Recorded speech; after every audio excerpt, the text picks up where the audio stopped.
Bismillahirrahmanirrahim. Assalamualaikum warahmatullahi wabarakatuh. Perkenalkan, nama saya Nur Amalia Alia dari kelas PGSD 7D, Pendidikan Guru Sekolah Dasar, Fakultas Keguruan dan Ilmu Pendidikan Universitas Muhammadiyah Makassar. Adapun tujuan pembuatan video ini guna untuk menyelesaikan salah satu tugas mata kuliah, yaitu diagnostik kesulitan belajar bahasa, yang dibawakan oleh salah satu dosen pengampu mata kuliah oleh Ibu Harlia SPD.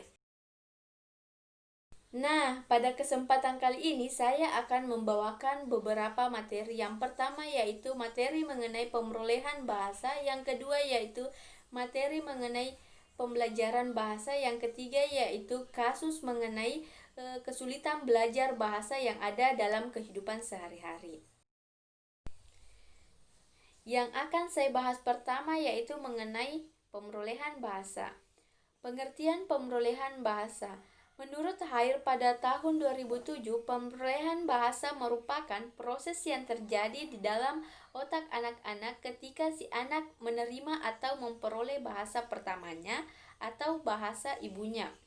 Jadi, istilah pemerolehan dipakai untuk padanan istilah, yakni sebuah proses penguasaan bahasa yang dilakukan oleh anak secara natural pada waktu dia belajar bahasa ibunya.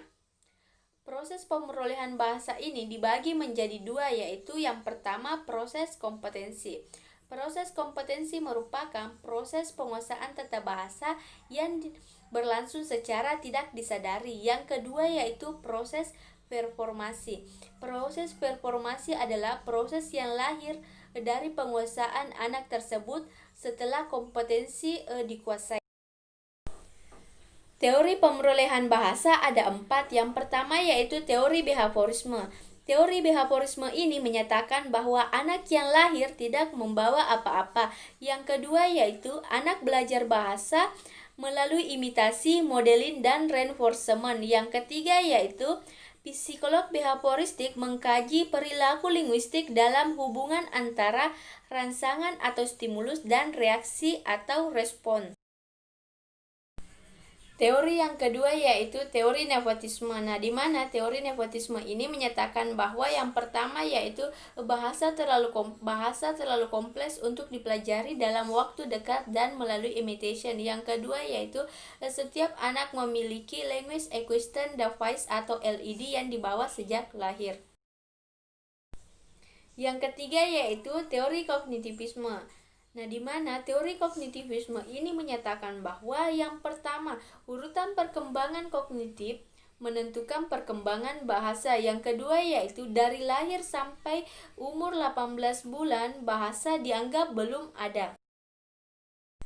Yang keempat yaitu teori interaksionisme. Nah, di mana teori interaksionisme ini menyatakan bahwa pemerolehan bahasa merupakan hasil interaksi antara kemampuan mental pembelajaran dan lingkungan bahasa.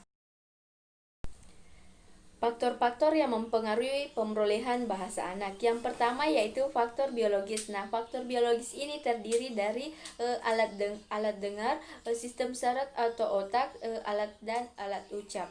Yang kedua yaitu faktor lingkungan sosial. Nah, faktor lingkungan sosial yaitu interaksi dan komunikasi antar lingkungan. Yang ketiga yaitu faktor inteligensi. Faktor inteligensi ini yaitu daya kemampuan dalam berpikir atau bernalar. Yang keempat yaitu faktor motivasi. Nah, faktor motivasi ini yaitu misalnya motivasi dari dalam, rasa lapar, perhatian, dan lain-lain, dan motivasi dari luar.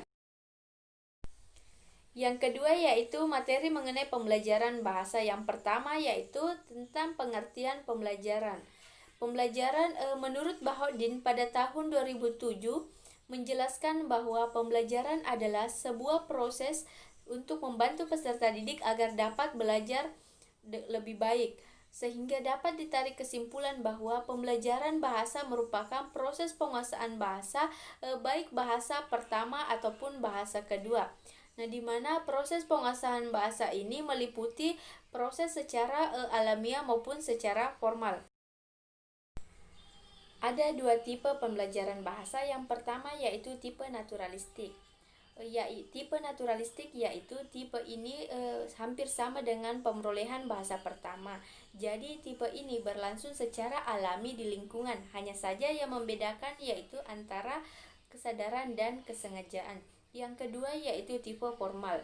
Formal yang dimaksud di sini yaitu berlangsung dalam pendidikan dan memiliki sarana dan prasarana yang menunjang seperti lembaga pendidikan yaitu di sekolah dan tempat kursus. Jadi ada perbedaan yang mendasar antara pemerolehan bahasa dan pembelajaran bahasa.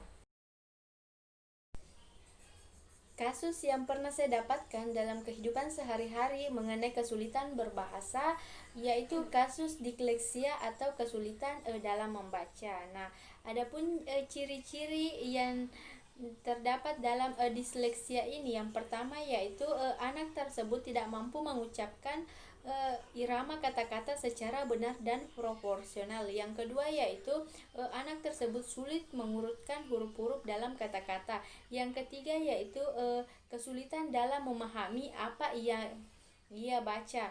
Adapun faktor penyebab dari disleksia ini, yang pertama yaitu faktor keturunan, yang kedua yaitu faktor problem pendengaran sejak dini, dan yang ketiga faktor kombinasi. Adapun solusi yang perlu diterapkan atau cara mengatasi disleksia ini, yang pertama yaitu kita sebagai orang tua atau guru harus tetap melatih anak untuk berbicara. Yang kedua yaitu kita tetap berikan kepercayaan kepada anak. Yang ketiga berikan pujian kepada anak. Yang keempat yaitu sering melatih anak untuk membaca dengan media yang memancing anak untuk bisa mengeja dengan benar. Misalnya yaitu menggunakan aplikasi belajar membaca Marble. Nah, di mana anak tersebut bisa membaca dan tetap mendengar suara. Jadi dia termotivasi dalam belajar membaca. Nah, itulah penyampaian materi mengenai pemerolehan bahasa serta pembelajaran bahasa dan kasus yang terjadi dalam kehidupan sehari-hari. Apabila ada kekurangan mohon dimaafkan. Wabillahi taufiq wa asada. Summa assalamualaikum warahmatullahi wabarakatuh.